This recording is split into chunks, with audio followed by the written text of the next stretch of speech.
13장 발명은 필요해 없으니 왜 발명 기술은 각 대륙에서 다른 속도로 발전했을까? 1908년 7월 3일 크레타 섬의 파이스토스에서 고대 미노스 궁전을 발견하던 고고학자들은 기술의 역사에서 가장 주목할 만한 물건 하나를 발견했다. 처음 보았을 때는 그리 특별한 물건도 아니었다. 작고 납작하고 색칠도 하지 않았으며 단단하게 구운 지름 16.5cm의 원형 점토판에 불과했다. 그러나 자세히 살펴보았더니 그 양면에 문자가 가득 적혀 있었다. 원판 가장자리부터 중심부를 향해 시의 방향으로 감긴 5겹의 나선형을 따라 돌아가면서 나열된 문자였다. 모두 241개의 기호 또는 글자가 있고 예리한 수직선으로 등계선을 그어 몇 개 기호를 묶어 놓았는데 아마도 낱말을 나타내는 듯 했다. 이것을 기록한 사람은 미리 꼼꼼하게 계획을 세워놓고 실행에 옮긴 것이 틀림없었다.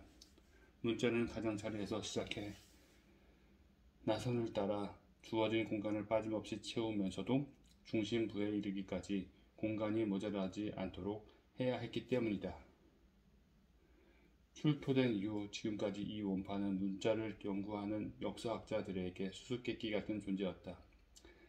45개에 이르는 각기 다른 기호의 수로 미루어 이것은 음소 문자라기보다는 음절 문자로 보이지만 아직 해독하지 못했고 기호들의 형태는 지금까지 알려진 어떤 문자 체계와도 비슷하지 않다. 이 이상한 문자는 그렇게 발견된 이후 89년이 지나도록 한 조각도 다시 나타나지 않고 있다. 따라서 이 문자가 크레타 고유의 문자인지 웹에서 유입되었는지조차 불확실하다. 기술사를 연구하는 역사학자들에게는 이 파이스토스 원판이 더욱 큰 골칫거리다. 이 원판의 연대는 BC 1700년경으로 추정되는데 그렇다면 지금으로서는 세계 최초의 인쇄 물이라고 할 수 있다. 이 원판의 기호들은 그보다 뒤늦게 만들어진 크레타의 선형 A 문자, 선형 B 문자처럼 손으로 긁어서 새긴 것이 아니고 말랑말랑한 점토판에 각각의 기호가 돛을 새긴된 도장을 하나하나 찍어서 새긴 그리고 나중에 불에 구워 단단하게 만든 것이기 때문이다. 그러므로 이것을 인쇄한 사람은 적어도 원판에 있는 기호의 수와 일치하는 도장을 45개 갖고 있었던 셈이다. 이런 도장을 사용했다면 아마 글을 많이 써야 하는 사람이었을 것이다.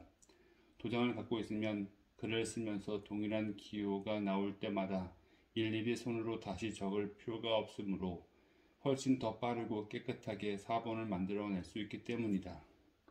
파이스토스 원판은 인쇄하려는 인류의 다음 노력을 한 발 앞서서 보여주고 있다. 그 이후 인쇄에서도 그와 비슷한 활자 따위가 이용되었는데 다만 잉크 없이 점토판에 찍는 게 아니라 잉크로 종이에 찍는다는 점이 다를 뿐이었다. 하지만 그 같은 인쇄 형태가 나타나기 시작한 것은 그로부터 2500년 뒤의 중국 그리고 3100년 뒤의 중세 유럽에서였다.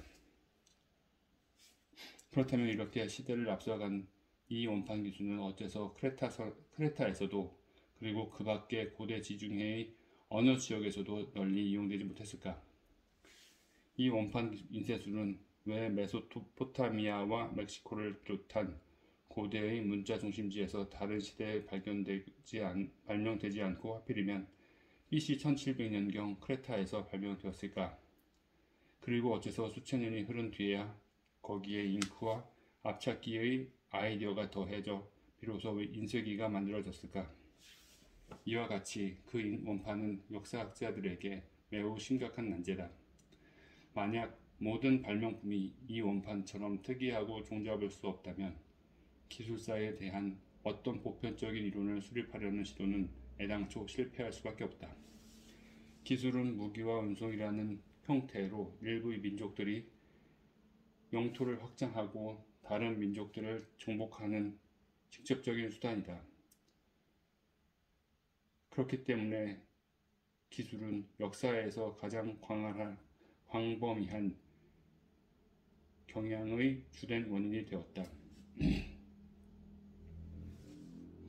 그러나 어째서 총포류, 바다를 건널 수 있는 배, 철제 기계로 따위를 발명한 사람들은 아메리카 원주민이나 사하라 이남 아프리카 사람이 아니라 유라시아인이었을까?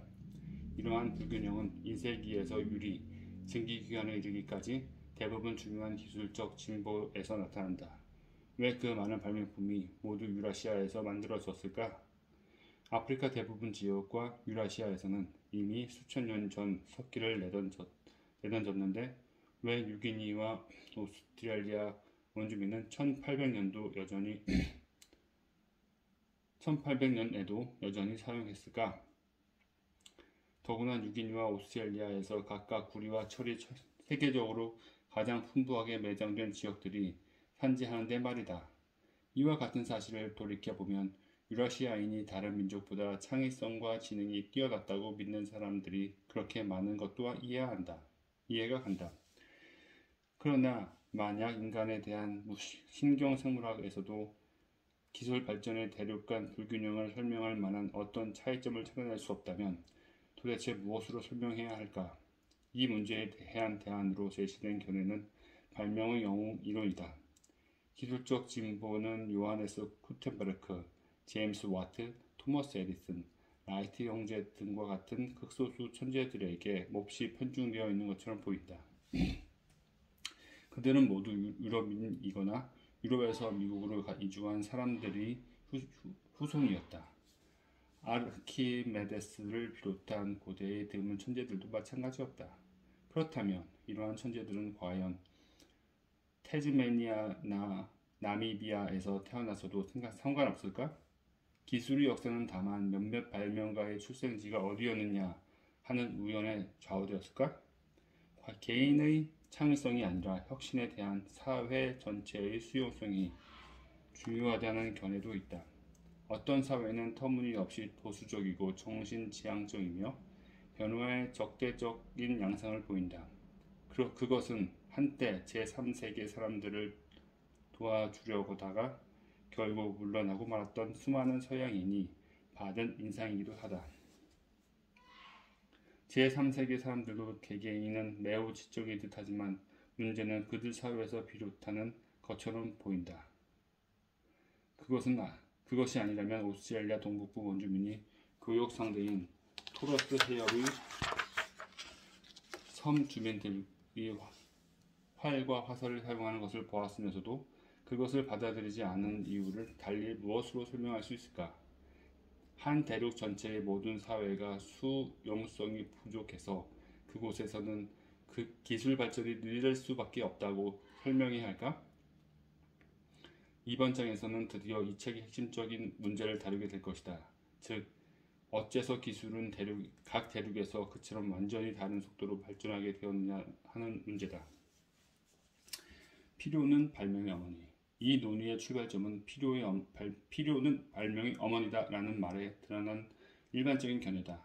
발명은 한 사회가 아직 충족하지 못한 어떤 필요를 느낄 때, 즉 어떤 기술이 불만스럽거나 부족하다는 인식이 만연할 때 이루어진다는 것이다.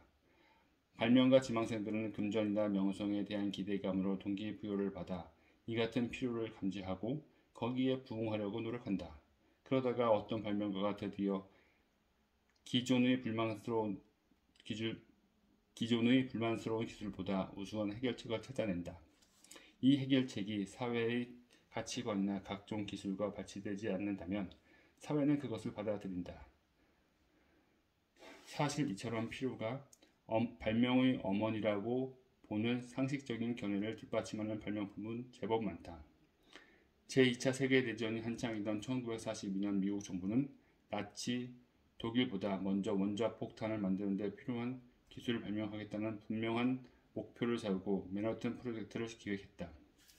그리고 이 프로젝트는 20억 달러, 오늘날로 치면 2,200억 달러가 넘는 거금을 소비하는 후 3년 만에 성공을 거두었다. 또 다른 예로는 미국 남부에서 재배한 목화를 다듬는 고된 수작업을 대신하기 위해 1794년 엘리 휘트니가 발명한 조명기, 연화의 실을 빼거나 솜을 트는 기계, 그리고 영국 탄광에서 배수 문제를 해결하기 위해 1769년 제임스 와트가 발명한 증기기관 등 있다. 이처럼 낯익은 사례들을 보면서 우리는 그 밖의 중요한 발명품도 모두 필요에 대한 인식에서 비롯됐다고 착각하기 쉽다. 그러나 사실 수많은 발명품 또는 대부분 발명품은 호기심에 사로잡히거나 이것저것 주물럭거리는 일을 좋아하는 사람들이 개발했고, 그들이 염두에 둔 제품에 대한 수요 따위는 처음부터 있지도 않았다. 일단 어떤 물건이 발명되면 그때부터 발명자는 그것의 용도를 찾아내야 했다. 그리고 상당 기간 사용한 후에야 비로소 소비자들은 그것이 필요하다고 느끼게 되는 것이다. 또 어떤 물건은 어느 한 가지 용도를 위해 발명되었지만 결국에는 오히려 예기치 못했던 다른 용도에 더 많이 쓰이게 되었다. 놀랍게도 이렇게 한 가지 쓸모를 위해 만들어졌던 발명품들 중에는 현대에 이루어진 중요한 기술적 혁신이 대부분 포함되어 있다. 비행기와 자동차, 내연기관과 전구, 축음기와 트랜지스터 등도 예외가 아니다. 그러므로 오히려 발명이 필요의 어머니일 때가 더 많다. 토머스 에디슨의 축음기는 좋은 예라고 볼 수 있다. 이것은 현대의 가장 위대한 발명가가 이룩한 가장 독창적인 발명품이다. 1877년 에디슨이 최초의 축음기를 만들었을 때 그는 이 발명품이 소요될 만한 10가지 용도를 제시하는 글을 발표했다.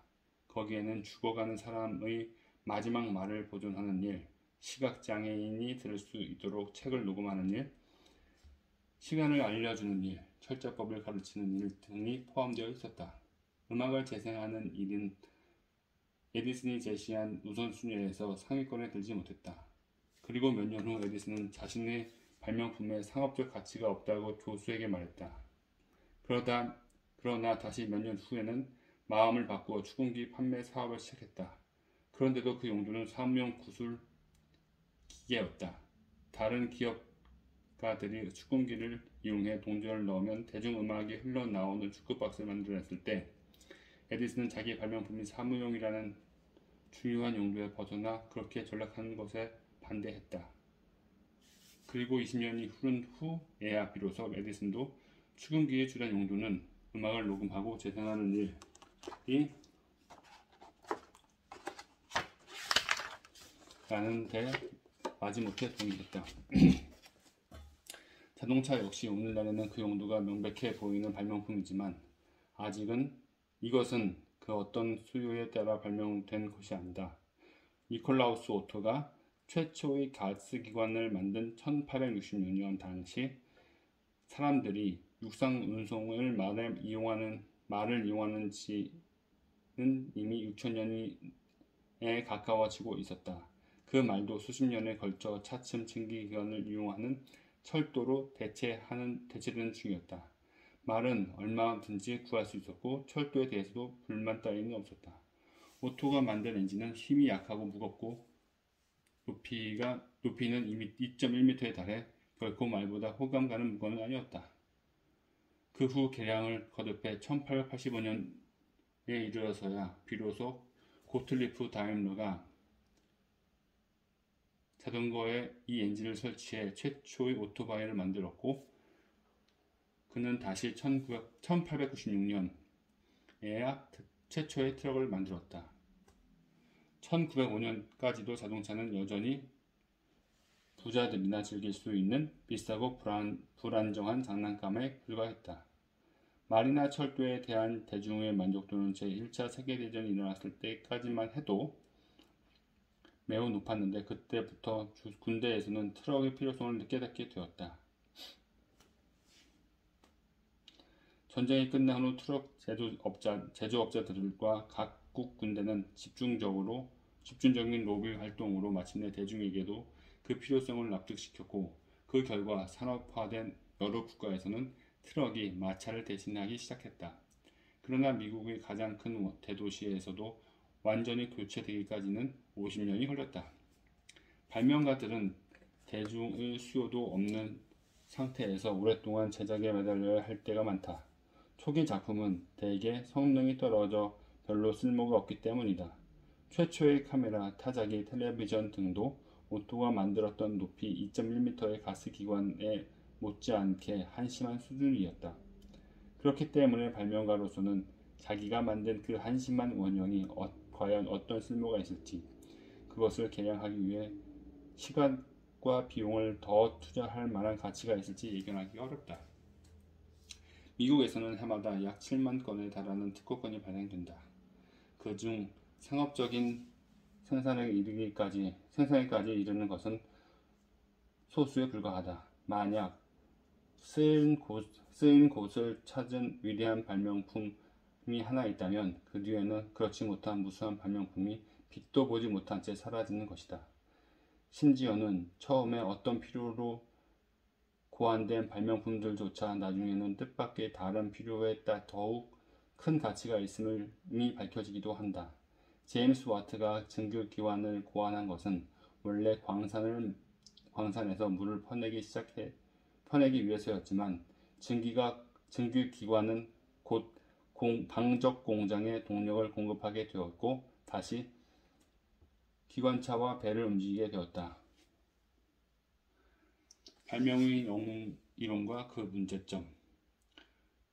그러므로 논의의 출발점이 된 발명에 대한 상식적 견해는 실제로 발명과 필요의 일반적 역할을 거꾸로 뒤집어 놓는 것이며, 그것은 와트나 에디슨 같은 희귀한 천재들의 중요성을 지나치게 강조한다.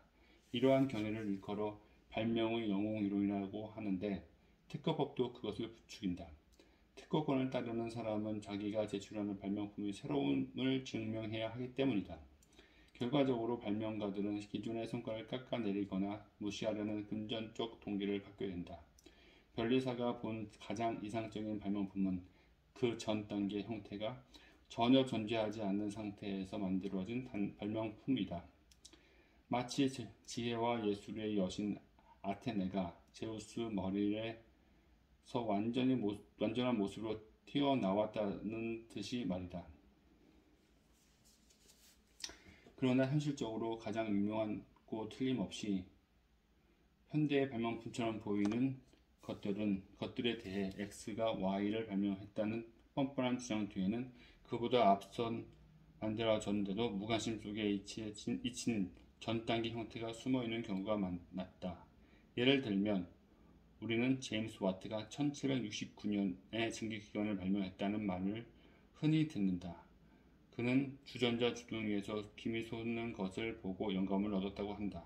그러나 이 멋진 이야기는 불행히도 허구일 뿐이고 실제로 와트가 그런 증기기관을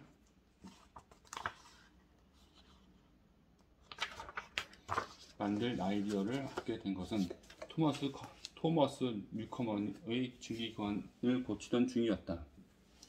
그것은 뉴커먼이 57년 전에 발명한 증기기관이었고 와트가 수리 작업을 하던 시기에는 이미 영국에서 100대 이상 제조된 후였다.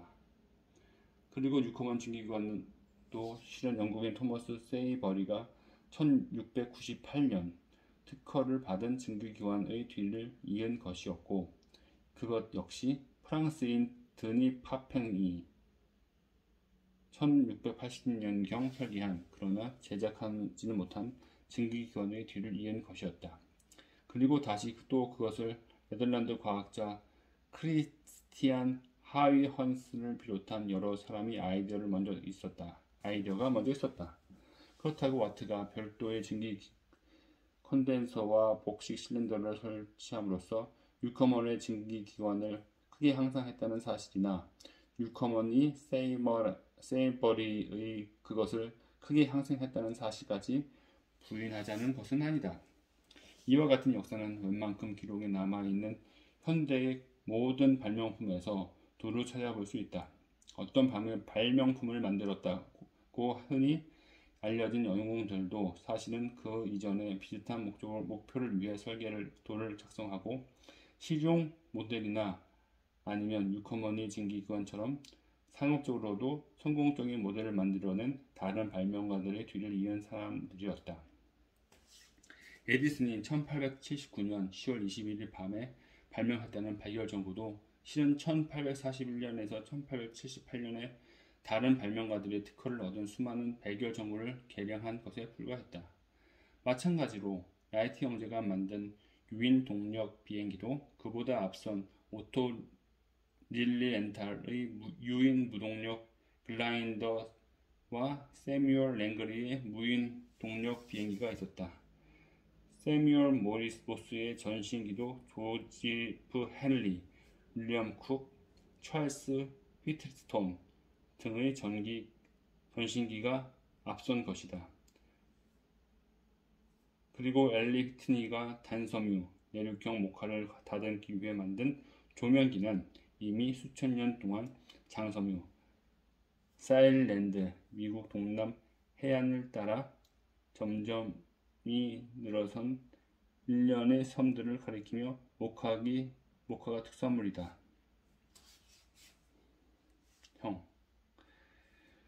목화를 다듬는 데 이용한 조명기를 개량한 것에 불과했다. 그렇다 믿고 와트, 에디슨, 라이트 형제 모스, 히트니 등이 기존 발명품을 크게 개선해 상업적인 성공을 거두거나 향상한 사실까지 부정한 것은 아니다.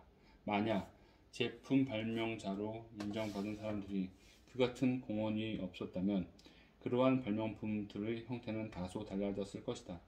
그러나 우리에게 중요한 문제는 일부 천재 발명가들이 어느 특정한 시대에 특정 장소에서 태어나지 않았다면 과연 세계사에 중대한 변화가 일어났겠느냐는 점이다. 대답은 명확하다. 그런 사람은 아무도 없었다. 두루 인정받은 유명한 발명가에게는 항상 유능한 선후배가 있었고 사회가 그들 제품을 이용할 수 있는 시기에 발명품을 개량한 것이다. 앞으로 다시 확인하게 되겠지만 파이스토스 원판에 사용된 도장들을 완성한 그 영웅의 비극은 그 시대 사회에서 대규모로 이용될 수 있는 물건을 만들었다는 점이다. 기술은 발명된 이후 그 용도가 발견된다. 지금까지는 주로 근대 기술에서 여러 사례를 찾아보았다. 그 까닭은 역사가 잘 알려져 있기 때문이다. 내 주된 두 가지 결론은 기술이란 어느 영웅의 개별적인 행동이 아니라 누적된 행동을 통해 발전한다는 것. 그리고 기술은 대개 어떤 필요를 미리 내다보고 발명되는 것이 아니라 발명된 이후 그 용도가 새로 발견된다는 것이다. 이 같은 결론은 기록에 남아있지 않은 고대 기술 역사에서 훨씬 더 강력한 힘을 얻는다. 빙하기 수렵 최진민이 처음 화덕에서 불에 탄 모래와 석회석 잔해를 보았을 때 반응은 어떠했을까? 그들은 이러한 발견들이 오랫동안 누적되어 처음에는 표면에 유리를 입힌 최초의 물건들이 나타나고 이집트와 메소포타미아에서 유리 자체로 만든 최초의 물건들이 나타나며 그 다음에는 최초의 유리 그릇을 거쳐 결국 로마에서 최초의 유리창이 탄생하리라는 것은 결코 예상할 수 없었다.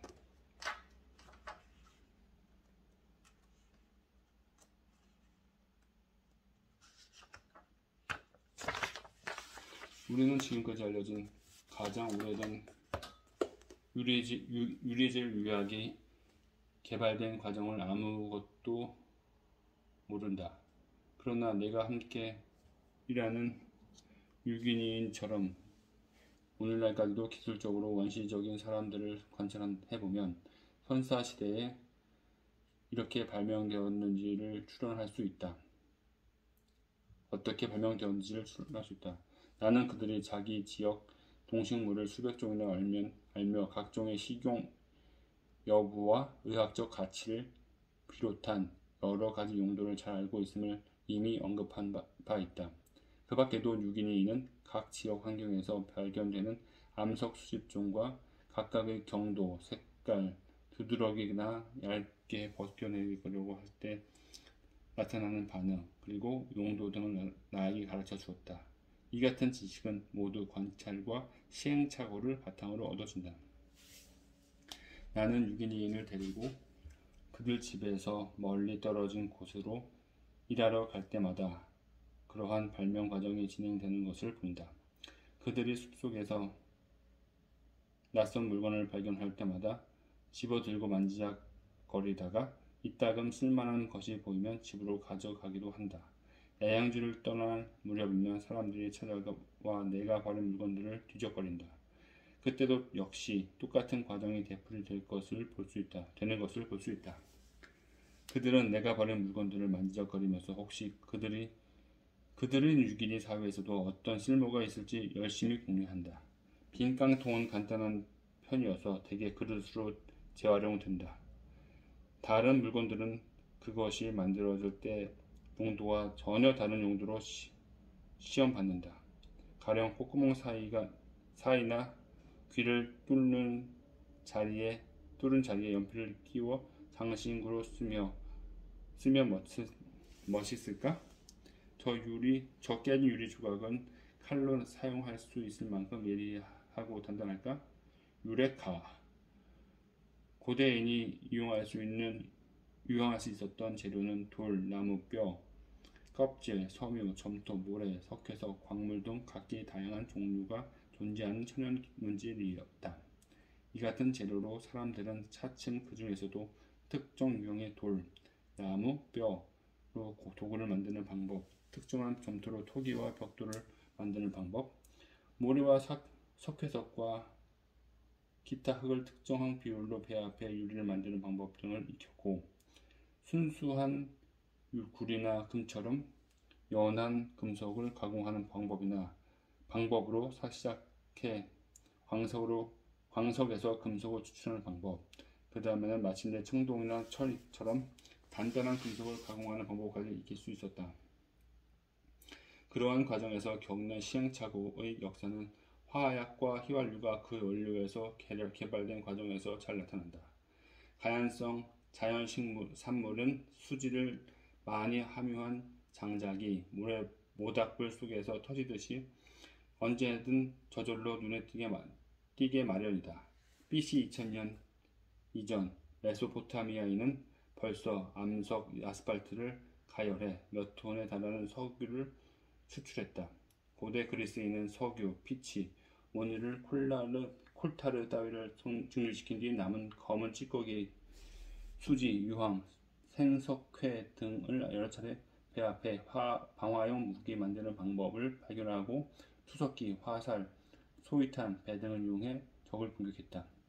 중류법을 개발한 알코올과 향수를 만들어낸 이슬람 연금술사들은 이 기술 덕분에 석유도 여러 성분으로 분류할 수 있었다. 그중 일부는 더욱 강력한 방화 물질로, 그리고 그러한 물질을 넣어 만든 수류탄, 로켓, 수레 등은 이슬람의 십자군을 물리치는데 결국 핵심 역할을 했다. 그 무렵에는 중국인도 유황, 목탄, 직사, 갈륨 등을 특정 비율로 배합하면 폭발력이 매우 강해진다는 것을 알게 되었다. 그것은 바로 화약이었다. 1100년경 이슬람의 한 화학 논문에는 7가지 화약 제조법이 설명되어 있고 1280년 논문에는 각기 다양한 용도에 적합한 것으로 밝혀진 어떤 것은 로켓용, 어떤 것은 대포용 등 70가지 이상 제조법이 실려 있다. 중세 이후 석유 중류법을 말하자면 19세기 화학자들은 원유의 중간 분류층이 기름 램프의 연료로 유용하다는 것을 발견했다. 화학자들은 휘발성이 가장 큰 분류층을 쓸모없는 폐기물로 간주하여 내버렸지만 나중에는 그것이 내연기관의 이상적인 연료라는 점이 밝혀졌다. 현대 문명의 추진연료라고 할 휘발유가 처음에는 용도를 찾지 못한 또 하나의 발명품이었다는 사실을 기억하는 사람이 누가 있을까?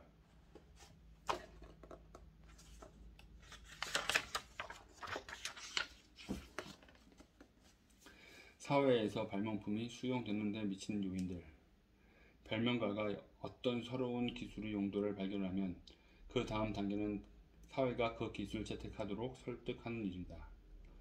단순히 어떤 일을 하는데 더욱 크고 빠르고 강력한 수단이라고 해서 당장 받아들여지는 것은 아니다. 그러한 기술 중에서도 끝까지 채택되지 못하거나 오랫동안 저항을 겪은 다음 간신히 채택된 기술이 무수히 많다.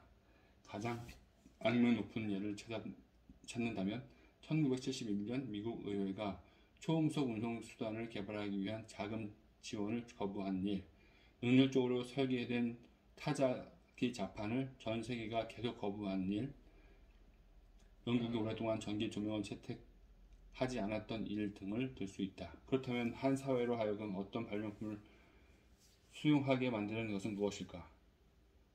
먼저 어떠한 사회 안에서 여러 가지 발명품에 대한 수용성은 어떻게 달라지는지 비교해보자. 발명품 수용에 영향을 미치는 이유는 적어도 네 가지가 있다. 첫 번째는 가장 명백한 이유는 기존의 기술과 비교되는 경제적 이점이다. 바퀴는 근래 산업 사회에서는 매우 유용하지만 다른 사회에서는 꼭 그렇지도 않았다. 고대 멕시코 원주민은 바퀴 달린 탈 것을 발명했지만 그것의 용도는 운송이 아니라 장난감이었다.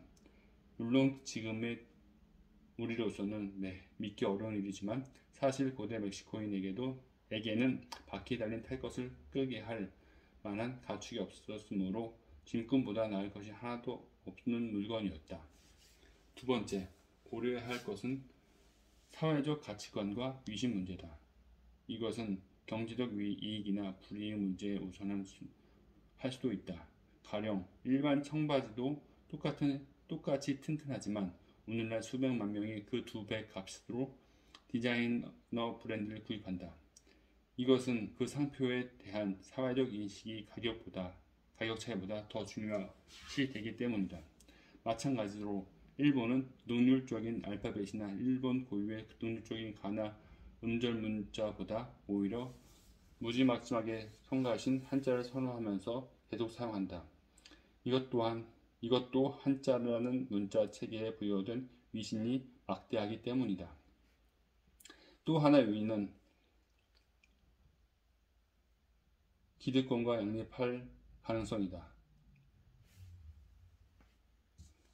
타이핑 대 문서라면 거의 다 그렇듯이 이 책 원고도 역시 쿼티 자판으로 타이핑한 것이다. 지금 생각하면 믿기 어려운 일이지만 이 같은 자판 배열은 1874년 역공학의 산물로 태어났다. 즉 온갖 수단을 다 발휘해 타이핑의 속도를 최대한 늦추도록 보완된 것이다. 이를테면 가장 많이 쓰이는 글자들은 자판의 각 줄에 두루 흩어 놓았고 주로 왼쪽으로 놓았다. 이렇게 되면 오른손잡이들이 서투른 원소를 쓸 수밖에 없음. 이렇게 언뜻 비생산적인 듯한 자판을 설계한 이유는 1873년 당시 타자기는 인접한 글자들을 연달아 빠르게 치면 글쇠들이 엉켜 버렸으므로 제조업자들이 타자수들의 타이핑 속도를 늦춰야 했기 때문이다. 그러다가 타자가 계산되어 이 엉키는 문제가 해결되었다. 1932년에 능률적으로 다시 배열된 자판을 시험해본 결과 타이핑 속도는 2배나 빨라지고 타이핑에 드는 힘은 95%나 감소되었다. 그러나 그때는 이미 쿼티 자판이 확고하게 자리 잡은 뒤였다. 그동안 쿼티 자판을 사용하던 수많은 타자 교사는 물론 타자기와 컴퓨터의 제조업자, 판매원 등의 기득권 때문에 그로부터 60년이 넘은 지금까지도 자판의 능률을 추구하는 움직임은 계속 좌절당한다. 쿼티 자판 이야기는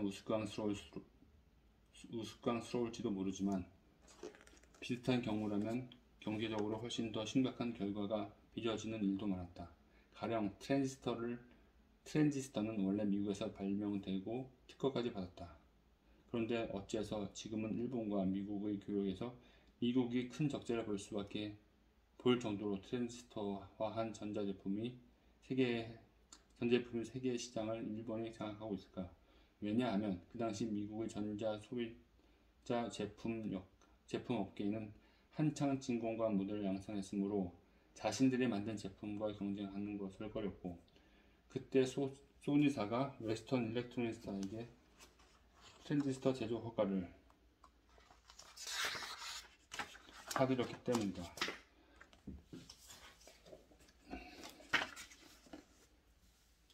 미국과 독일의 도시들이 도로 조명을 전기로 바꾼 지 한참 지난 뒤에도 왜 영국 도시들은 1920년대까지 가스를 사용했을까? 왜냐하면 영국의 각 시당국이 가스 조명에 이미 막대한 돈을 투자해서 그것과 경쟁하는 전기 조명 회사들을 규제했기 때문이다. 신기술 수용에 영향을 미치는 요인으로 고려해야 할 마지막 요소는 그 기술의 이점을 얼마나 쉽게 확인할 수 있느냐 하는 난이도 문제다. 유럽 대부분 지역에는 아직 총포류가 들어오지 않았던 1340년 영국의 더비 백작과 솔즈베리 백작은 스페인에서 우연히 타리파 전투를 목격했다. 그 전투에서 아랍인이 스페인이에게 대포를 사용했다. 그 두 백작은 그 광경에서 깊은 인상을 받고 영국군의 대포를 소개했다. 영국군은 열광적으로 대포를 받아들였고, 그로부터 6년 뒤인 크레시 전투에서 이미 프랑스 병사에게 써먹기 시작했다. 사회마다 발명품 수용에 차이가 생기는 이유. 바퀴, 디자이너 청바지, 커티자판 등은 이렇게 어떤 사회가 모든 발명품을 똑같이 잘 받아들이지 않은 이유를 여러 가지로 보여준다. 마찬가지로 어떠한 발명품에 대한 수용도도 각각의 사회에 따라 동시대에도 크게 달라진다. 우리는 제3세계의 전원사회가 서구화된 산업사회에 비해 개혁에 덜 수용적이라는 일반론을 잘 알고 있다. 그러나 산업화된 세계 내에서도 어떤 지역은 다른 지역보다 훨씬 더 수용적이다. 만일 그러한 차이가 대륙적 규모로 존재한다면 일부 대륙에서 기술이 더 빨리 발달된 이유를 그것으로 설명할 수 있을지도 모른다. 예를 들면 만약 오스트레일리아 원주민 사회가 어떤 이유로 한결같이 변화에 저항한다면 그것은 곧 다른 모든 대륙에서 금속기가 나타난 후에도 유독 그들만이 석기를 계속 사용하게 된 원인이었을 것이다. 그렇다면 각 사회의 수용성 차이는 왜 생길까? 기술사를 연구하는 역사학자들은 적어도 14가지 요인을 줄줄이 나열하고 있다. 한 가지 요인은 평균 수명이다. 그래야만 원칙적으로 발명가 지명생들이 기술적 지식을 축적할 만한 시간이 넉넉히 확보되고, 오랫동안 기다려야만 성과를 얻을 수 있는 장기간의 개발 계획에도 안심하고 뛰어들 인내심을 갖게 되기 때문이다. 그러므로 최근 발명 속도가 가속화하는 것도 현대의학이 크게 증대시킨 평균 수명에 힘입은 것일지도 모른다. 다음 5가지 요인은 경제 또는 사회 조직에 관련된 것들이다. 첫째, 고대에는 노예들의 값싼 노동력이 그 당시 기술 혁신을 방해했다고 추정되는 반면, 오늘날에는 고임금이나 노동력 부족 현상 때문에 기술 방면에서 해결책을 찾게 된다. 예를 들면 머지않아 이민정책이 바뀌어 해마다 캘리포니아 농장을 찾던 멕시코의 값싼 계절적 노동력 공급이 끊길 기미가 보였을 때, 그것은 곧 캘리포니아에서 기계로 수확을 할 수 있는 토마토 품종을 개발한 직접적인 동기가 되었다. 둘째, 현대 서양에서는 발명가들의 소유권을 보호하는 특허권을 비롯해 재산권에 대한 각종 법률이 기술 혁신에 합당한 보상을 해주지만, 현대 중국에서는 그와 같은 보호 정치가 없어 기술 혁신이 저해된다. 셋째, 현대 사회에서는 기술 훈련을 받을 기회가 많지만 중세 이슬람이나 현대 자일에는 그렇지 않았다. 넷째, 현대 자본주의 체제에서는 기술 발전에 투자했을 때 보상을 얻을 잠재적 가능성이 있지만 고대 로마의 경제 체제는 그렇지 않았다. 다섯째, 미국 사회는 개인주의가 강하므로 성공적인 발명가들이 자기 소득을 자기가 가질 수 있지만 유기인은 가족 간 유대가 강하기 때문에 누구든 돈을 벌기 시작하면 틀림없이 친척 10명이 몰려들어 아주 그 집안에서 눌러 살면서 먹여주고 뒷받침해주기를 기대하게 마련이다. 또 학자들이 제시하는 다음 4가지 설명은 경제나 조직보다는 관념에 관련된 요인이다.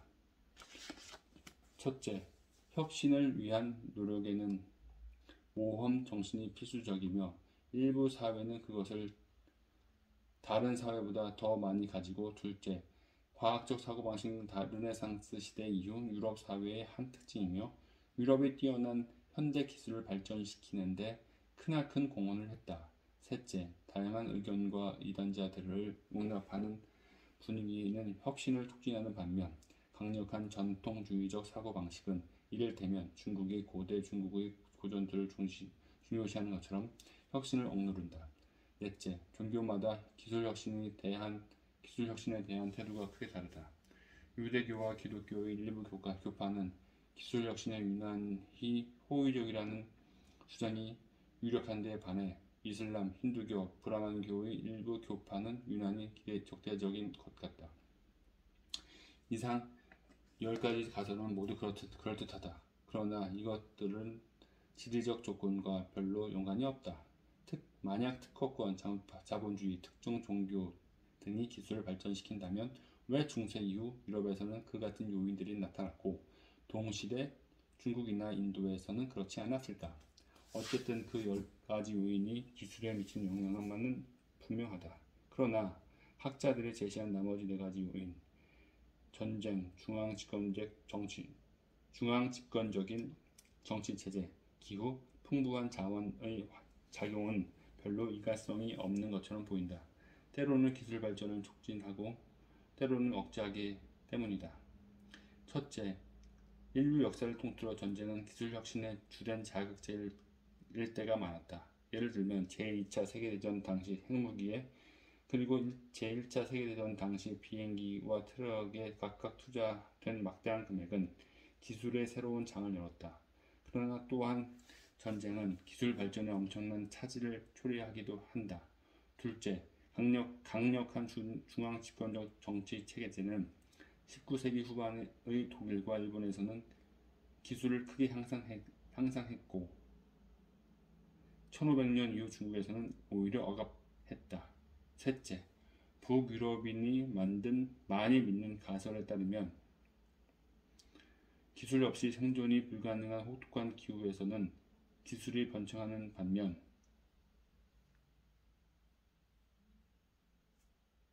옷을 입을 필요도 없고 바나나가 나무에서 뚝뚝 떨어진다는 온화한 기후에서는 기술이 쇠퇴한다고 한다. 그러나 그 반대 견해에 따르면 온화한 환경에서는 사람들이 먹고 사는 일에 끊임없이 매달려 있지 않아도 되므로 마음껏 기술 혁신을 매진할 수 있다. 넷째, 환경 자원이 풍부해야 기술 발전이 촉진되는지 자원이 희박해야 하는지도 논란이 있다. 자원이 풍부하면 그 자원을 이용한 발명품의 개발이 촉진될 수도 있다. 가령 비가 많이 내리고 강물이 많이 흐르는 북유럽의 물방아 기술이 그러했다. 그런데 왜 비가 더 많은 유기인에서는 물방아 기술이 더 빨리 발전하지 못했을까? 영국에서는 숲이 파괴되었기 때문에 초창기 석탄 기술 개발을 선도하게 되었다는 주장이 있다. 그렇다면 어째서 중국의 산림 벌채는 그 같은 결과를 낳지 못했을까? 이러한 논의로는 신기술에 대한 수용성이 사회에 따라 달라지는 이유를 설명하려고 한 여러 가지 요인을 제대로 규명할 수 있다. 더구나 이 같은 1차적인 설명은 그 뒤에 감추어진 궁극적인 요인의 문제를 간과한다. 그것은 역사 흐름을 이해하려는 우리 노력을 좌절시키는 방해물처럼 보일 수도 있다. 기술은 의심할 여지 없이 역사를 움직이는 강력한 추진력의 하나였기 때문이다. 그러나 이제부터 나는 기술 혁신 뒤에 감추어진 그 같은 개별적 요인들의 다양성이 역사에서 광범위하게 행해지는 경향을 이해하기 위해 어렵게 한다기보다는 오히려 더 쉽게 한다는 것을 입증하려고 한다.